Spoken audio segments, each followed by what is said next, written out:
Hey guys, welcome back to the channel.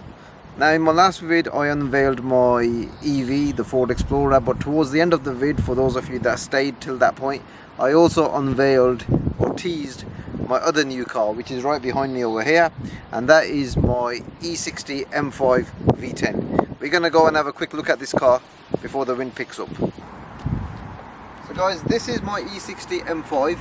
It's finished off in the Interlagos blue, and it's got the Silverstone interior, which we're going to go through.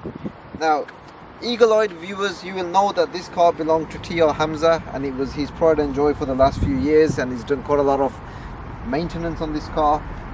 And the deal came up between me and Hamza, and I ended up buying this thing off him.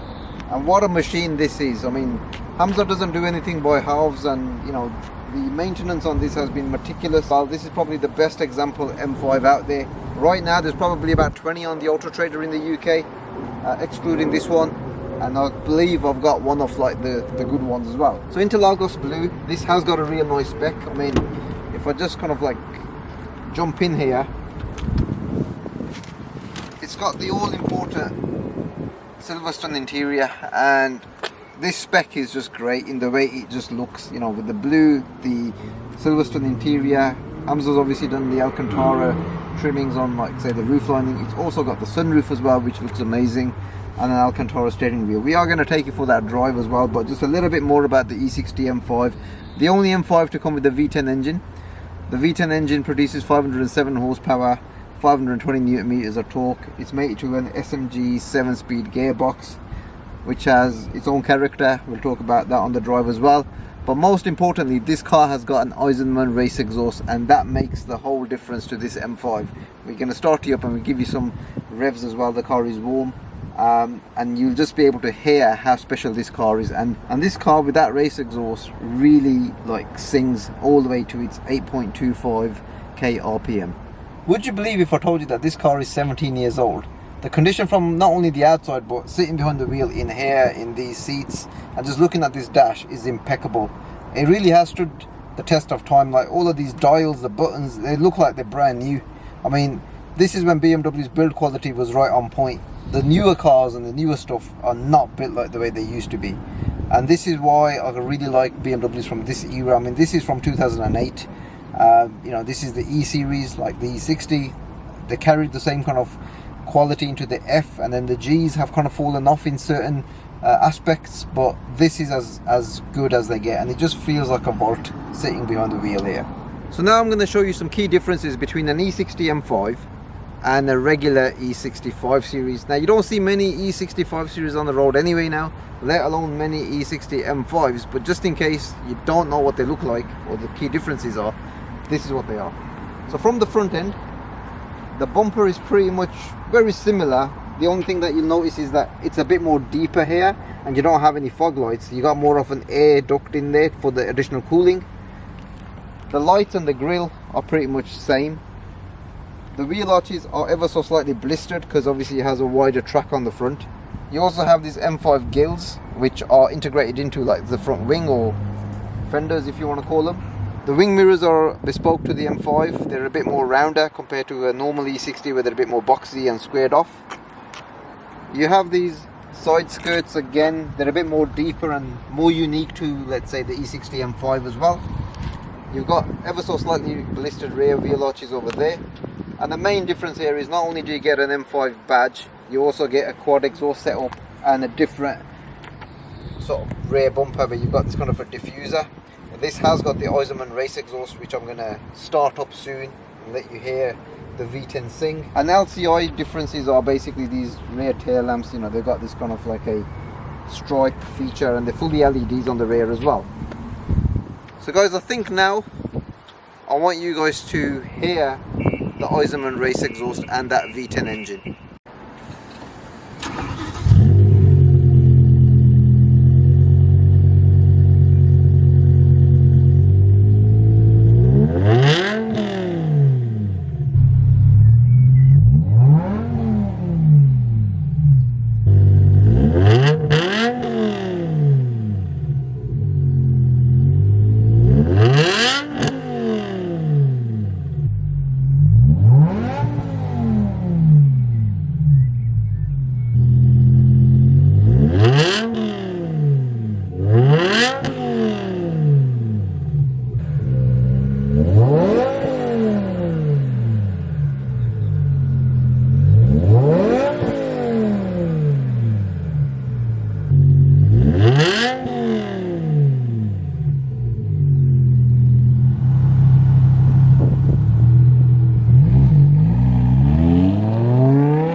Right, so we're gonna head out to those country lanes to drive this E60 M5 beast. There's no other way to put this. I absolutely love driving this car. I've had it for about a week now, and in that time I've driven it on like various types of roads, like country lanes, motorways, that kind of a thing, and it's really been impressive in terms of how this car is set up and how it gets down the road. Now, some key features about this car, obviously the modifications point. It's running on IBAC lowering springs. I think there might be 20mm drop all around. There's a full video that Hamza did. In fact, there's quite a lot of videos that Hamza did on this car anyway, and they're all on his channel. The key things are, like, he's done a lot of maintenance. All the rod bearings and everything have been changed, the coil packs, the injectors, probably even the actuators, and also the clutch as well. So a lot of like the expense he's kind of dealt with, which is good for me in that way. Sorry, Hamza. But yeah, this car, the way it is just set up, and it's so clean as well. It's, you know, the attention that it just gets coming down the road is amazing. I just love driving it, and I think it's from, obviously from that era where, you know, there were no restrictions. I mean, you know, there's no like rev limiter or anything like that on it as well, and it's just pure bliss, like that V10.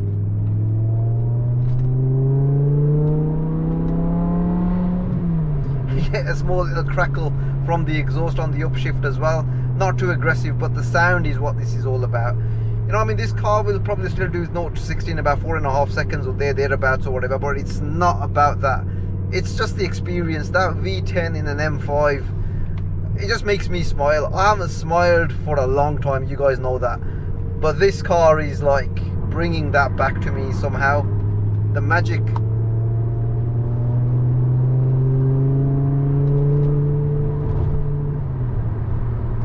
You know, when you're going through a tunnel in this car, I'll see if I can get some clips of that. I don't know if I'll be able to today, but they'll definitely come at some point. This car just sings. You know, you don't hear anything like this. I'm not going to sit here and say it's got a F1 engine in there. It's inspired by F1 from, like, you know, BMW's F1 days when they had like V10s and not. It's not an F1 engine, is what I'm saying. It's inspired by F1, but that Eisenman race exhaust really gets the best out of this engine.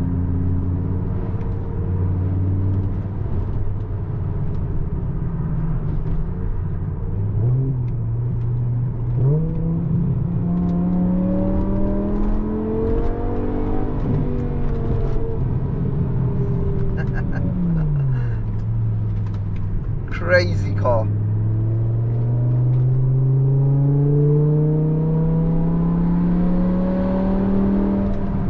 I just love the way the sound oscillates through the cabin and echoes off like the walls and everything. It's, you hear this car before you see it.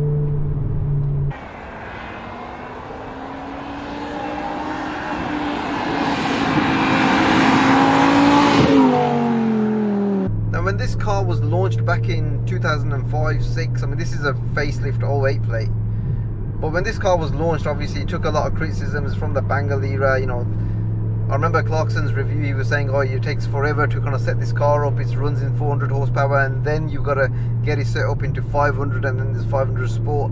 The way this car is set up, it's exactly how I would. It's already pre-configured to my M button, and when I press the M button, it goes straight into its 500 horsepower Sport version, and then it literally all comes alive.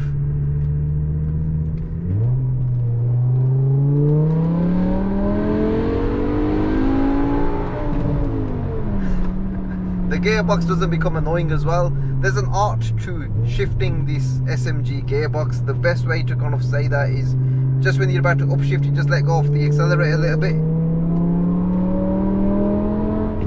and you get a bit more of a smoother gear change rather than a thud. I mean, it's no dual clutch or anything. It's a manual robotized automatic. It was what it was at the time anyway, and it's part of the charm of this kind of V10. A part of the charm of the V10 is also that you get about 11 miles per gallon at best out of this. I tanked this up and it gave me about 150 miles on the full tank. Alright, so the spec of this car, like the colour combination, was something quite personal to me. I wanted it in the Interlagos blue with the Silverstone interior for no other reason other than to impress my late wife Rashta. And the reason for that is, over the 20 years, no matter what car we had, I had or she had, she always compared it to her first car, which was back in 2005. She bought a Lexus IS 200, and that was blue with a kind of a cream interior, and it had a sunroof. And over the 20 years, no matter what car we ever bought, it was never that spec. And I know for sure that if she was here today and she saw this car in this spec, Interlagos blue, Silverstone interior, and most importantly a sunroof, she would have been super proud. And I'm sure that she would have said to me, Cabby, today you bought the right car. For the wrong reasons obviously, but I bought the right car. Time to make a bit of noise.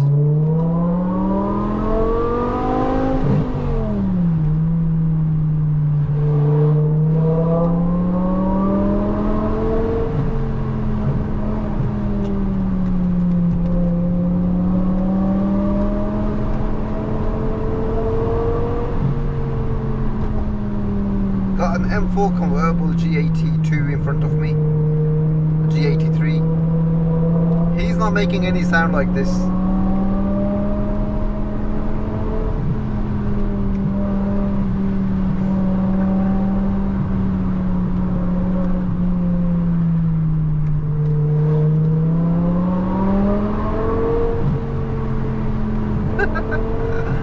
What a sound, and what a car.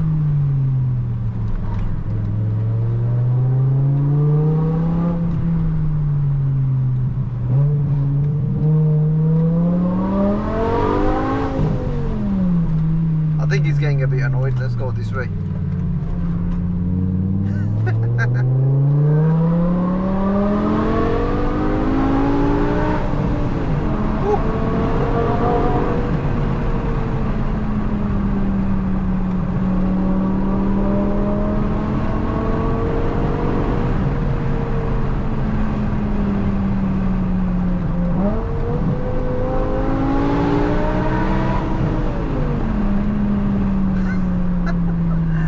You know, if there's ever a car that actually makes me smile, it's gonna be this. I mean, I've had a lot of like the current crop of like M cars and very modern cars, and right now M340i, F82, M4, an electric car, and this.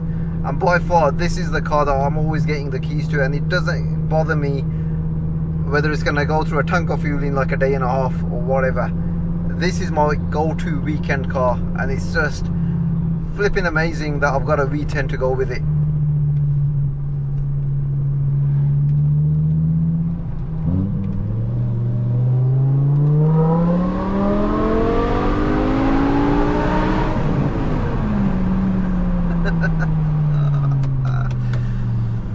Ooh, this is like an addiction, you know. This is what you call an addiction for speed, or sound rather.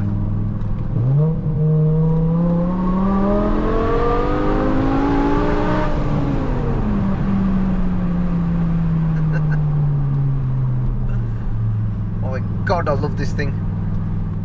So guys, I really hope that you have enjoyed today's content on my M5. This is new to me. It's quite an old car, but this vid was all about me kind of showing you my new car. Well, new to me anyway. It's all about that Eisenman race exhaust, which sounds amazing. I think what I'm going to do is end the content here for now. There'll be plenty more coming up on this car. Things I've got planned for this car is just to kind of tidy up a little bit more compared to how it's already been done. So some cosmetic work's gonna take place on this car. I'm not gonna ruin it. I want it to look quite classy, but all I'm gonna do is just tidy the areas which have been untouched, and I'll talk more about that on the next vid. Hopefully until then, I'll see you again.